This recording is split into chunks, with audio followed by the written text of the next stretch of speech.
Hello નમસ્કાર મિત્રો, તો આજે જોઈશું આજની મોટી માહિતી વિશે। તો એની પહેલાં અમારી ચેનલ પિન્ટુ વન ન્યૂઝ પર નવા છો તો ચેનલને જરૂર સબસ્ક્રાઈબ કરી લેજો। તો ચાલો શરૂ કરીએ આજની મોટી માહિતી મિત્રો। સમાજ કલ્યાણ વિભાગ દ્વારા કુંવરબાઈના મામેરા અંગે ફોર્મ વિશેની માહિતી છે મિત્રો। તો કુંવરબાઈ મામેરાનું ફોર્મ માટે જરૂરી ડોક્યુમેન્ટ કયા કયા જોશે, પાત્રતાના માપદંડ શું છે મિત્રો, સહાયનું ધોરણ શું છે મિત્રો, પછી ઓનલાઈન અરજી કેવી રીતે કરવી, સંપૂર્ણ માહિતી છે મિત્રો એક વિડીયોમાં।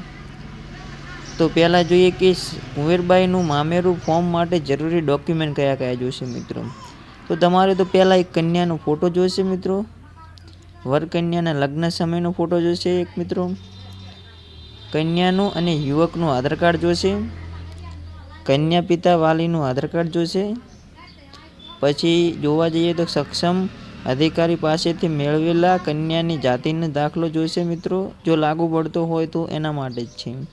તો સક્ષમ અધિકારી શ્રી પાસેથી મેળવેલા યુવકની જાતિનો દાખલો જો લાગુ પડતો હોય તો મિત્રો એ પણ। પછી જોઈએ તો અરજદારનો રહેઠાણનો પુરાવો જોઈશે। રહેઠાણના પુરાવામાં મિત્રો તમે વીજળી બિલ પણ આપી શકો છો, લાયસન્સ પણ આપી શકો છો, ભાડાના કરાર પણ આપી શકો છો, ચૂંટણી કાર્ડની નકલ કોઈ પણ એક મિત્રો આપી શકો છો, કન્યાના પિતાની વાલીની વાર્ષિક આવકનો દાખલો, કન્યાના જન્મ તારીખનો પુરાવો જોઈશે મિત્રો, યુવકની જન્મ તારીખનો પુરાવો જોઈશે। પછી જોઈએ તો લગ્ન કંકોત્રી પણ જોઈશે, લગ્ન નોંધણી પ્રમાણપત્ર પણ જોઈશે।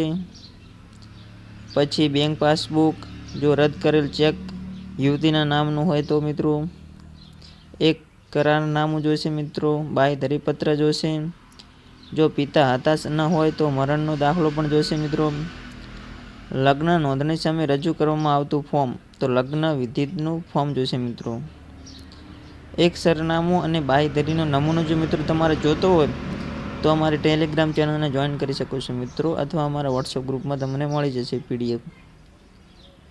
તો મિત્રો અંદર જોઈએ કે પાત્રતાના માપદંડ શું છે। તો આમાં અલગ અલગ પાત્રતાના માપદંડ છે, ગ્રામ્ય માટે પણ અલગ છે અને શહેરી માટે પણ અલગ છે મિત્રો, બંનેના જોઈએ મિત્રો।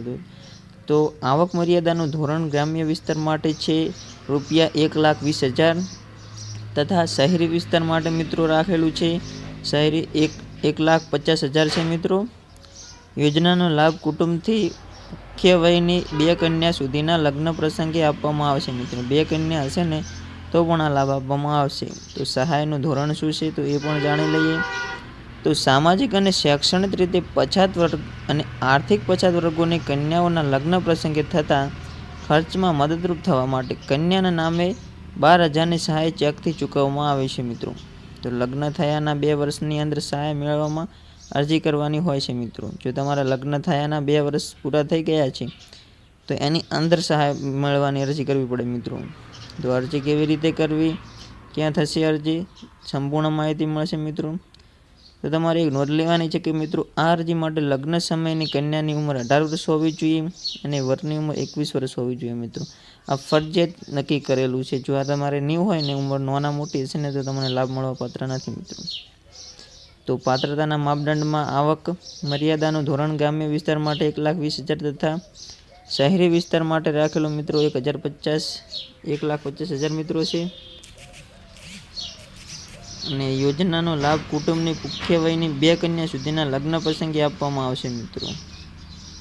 સહાયનું ધોરણ જોઈએ તો મિત્રો સામાજિક અને શૈક્ષણિક રીતે પછાત વર્ગ અને આર્થિક પછાત વર્ગ કન્યાઓના લગ્ન પ્રસંગે થતા ખર્ચમાં મદદરૂપ થવા માટે કન્યાને મળશે 10,000ની સહાય મિત્રો, ચેકથી ચૂકવવામાં આવશે સહાય પણ।